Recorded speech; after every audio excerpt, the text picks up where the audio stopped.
Ladies and gentlemen, let's Gaming Zedicon video. Let us discuss recent comments from Star Citizen's Chris Roberts. He's recently conducted an interview. If I remember, I'll include the link in the description. And he's been discussing the Xbox One and the PlayStation 4. Gaming Bolt managed to get a few comments out of him, and he said, and I quote, it's fairly short, it's literally just a few lines, but still, I'm much happier with what they've done with the PS4 and Xbox One than what they did in the past. Basically, it's a PC and actually makes it a better solution for PC gamers. Now, a game built on the next-gen consoles is really just a PC game, and so I'm going to get these ports for powerful games that are dynamic technology in 7 years that still work on PC. But I think it's good, and certainly not as powerful as a really high-end gaming rig, but for the money you can't beat the value. Basically, Sony and Microsoft are selling at a cost, but I'm much happier with the newer consoles than the old ones. I'd say the Xbox One is sort of kind of a TV or non-gaming stuff, and the PS4 is a better gaming machine. And that was end quote. So, as I said, literally just a few lines. Now, I think there's a few things to take from this before everyone starts foaming at the mouth and yelling PlayStation 4's best, Xbox One is the greatest. Remember, first of all, it's his opinion, right? And that's all there is to it in that respect. But I want to focus on a few points in particular. I agree that both consoles are basically a PC. I mean, if you look at the hardware specifications, they are pretty much a custom-built PC with some improvements in some areas and some weaknesses in others, right? The CPU, for example, and the GPUs are noticeably weaker. Memory on the PS4, unified, which is probably making development a little bit smoother, and certainly compute a little bit easier as well. But as he said, the basic premise for developers is that for the next several years, however long the consoles last, they can focus on, okay, well, you know what, if we release a game on the PS4 or the Xbox One, we can just upscale it, we can do whatever we need to do for the PC. It means that, in effect, we don't need to worry so much about creating multiple variants. And to be fair, Nvidia have stated this as well. It's one of the reasons that they're focused so much on the Tegra K1, which I'm sure some of you are familiar with. If not, you can either check out one of my articles or videos or whatever. Suffice to say, in terms of raw G-flops, not T-flops, G-flops is actually higher than the PS3 or Xbox 360.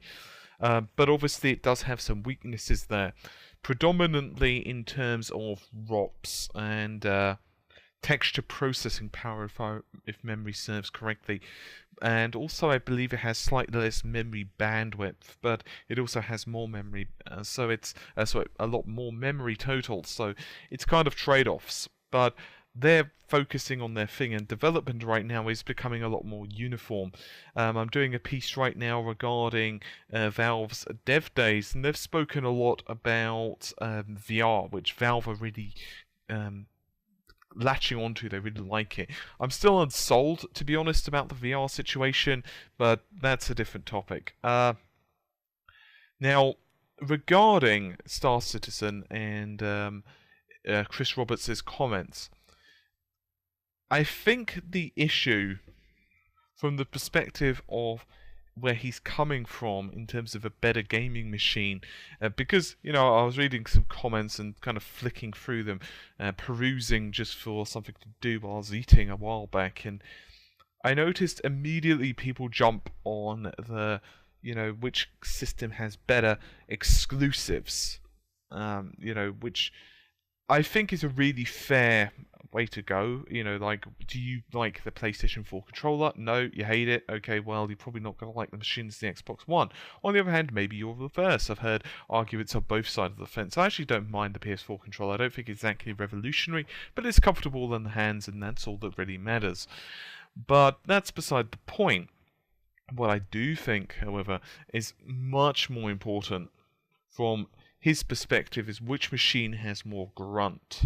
and which machine does he feel gives him more control. From what I'm reading, and from the comments made of various developers, obviously some of this is still under NDA, which is a problem, but the PS4 just has a more technical grunt, which at the end of the day is very important for games development. Does it mean that for us as gamers it's the worst machine? No, it doesn't. It means that, once again, you should just like whatever machine you like. Buy both if you can. If a PlayStation 4 happened to just crack on your foot and break it, then I imagine maybe you hate it a little bit, and therefore fine, don't buy it. But as I said, from this perspective, I'm not really.